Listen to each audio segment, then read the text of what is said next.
Bienvenue dans cette vidéo de méthode à destination des élèves de 5e. Dans le chapitre sur les nombres relatifs, nous allons voir ici comment repérer un point sur une droite graduée. Alors, commençons par prendre une droite, et puis il va falloir la graduer. Donc on commence avec une origine, ici, à 0, et puis on met l'unité. C'est hyper important quand on veut graduer quelque chose de savoir à quoi correspond l'unité. Et puis toutes les graduations sont espacées de la même manière. Ce n'est pas obligatoire, mais on peut rajouter les différents nombres correspondant à ces graduations. Donc ce sont les abscisses. Je répète, quand c'est un axe horizontal, c'est les abscisses. Maintenant, si je place un point A, ici, donc je rappelle, les abscisses, les nombres sont écrits sous la droite, et les points, les lettres, sont placés sur la droite. Donc là, quand j'ai placé mon point A, je lis que l'abscisse du point A est 2. Là, c'est facile. Si je place un point B, je vois que c'est au-dessus du nombre moins 4, donc ça veut dire que l'abscisse de B est moins 4. Maintenant, je vais corser un petit peu les choses. Je décale légèrement mon B. Alors, généralement, un prof de maths ne fera jamais ça, juste une lettre comme ça en l'air. Non, il rajoutera des petites graduations. Et là, c'est évident que c'est plus moins 4, l'abscisse. Mais alors, quelle est cette nouvelle abscisse ? L'erreur à ne pas faire, c'est de lire dans le sens habituel, c'est-à-dire de la gauche vers la droite. Parce que là, le point B, il est dans les nombres négatifs. Et dans les nombres négatifs, on a changé de sens. Donc il faut lire de la droite vers la gauche. On part du moins 4 et on va vers le moins 5. Ce qui veut donc dire que ici, l'abscisse, c'est moins 4,5. Donc ce qu'il faut retenir de cet exemple ici, c'est attention au sens de lecture. Quand c'est entre moins 5 et moins 4, eh bien, il faut partir du moins 4, pas partir du moins 5. Alors, d'autres exemples un petit peu plus corsés. Donc, j'ai toujours une droite graduée, mais cette fois-ci, mon unité, elle est sur cette graduation. Et mon point A, il est placé ici. Alors, le conseil que je donne toujours à mes élèves, c'est, lorsqu'on a ce genre de questions, de commencer par écrire une sorte de canevas pour la réponse. Ici, on sait qu'on demande une abscisse, donc on écrit le point A et on met des parenthèses.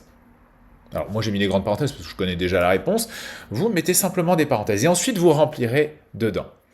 Quand on donne l'abscisse, ce n'est qu'un seul nombre. Ce n'est pas 2, ça c'est dans un plan et c'est dans une autre vidéo. Alors, on voit ici que notre unité, elle est découpée. Il y a des graduations entre le 0 et le 1. Ce qu'il faut, c'est regarder, elle est découpée en combien. Donc là, c'est facile. Si vous comptez, vous voyez qu'il y a 4 graduations pour obtenir l'unité.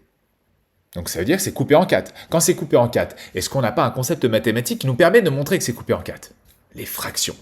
Et donc, ça veut dire qu'une graduation correspond à une de ces fractions pour l'unité coupée en 4, c'est-à-dire un quart. Je sais déjà donc que ma réponse sera exprimée en quart, donc pourquoi pas le mettre tout de suite. Maintenant, mon point A, il est dans les nombres négatifs, visiblement. Donc, ce que je vais faire, c'est pas indiquer toutes mes fractions, c'est juste celles qui peuvent m'intéresser. Donc, de l'autre côté du 0, j'ai l'opposé de un quart, j'ai donc moins un quart.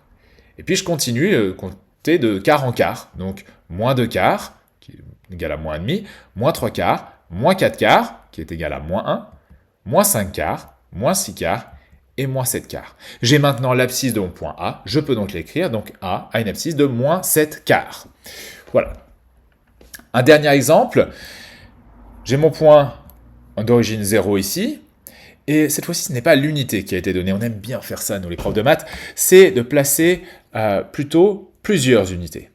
Et donc là, on voit le point d'abscisse 3. Donc, quand je place mon point A, pareil, je mets tout de suite mon canevas, je vais compter le nombre de graduations qui existent entre 0 et 3.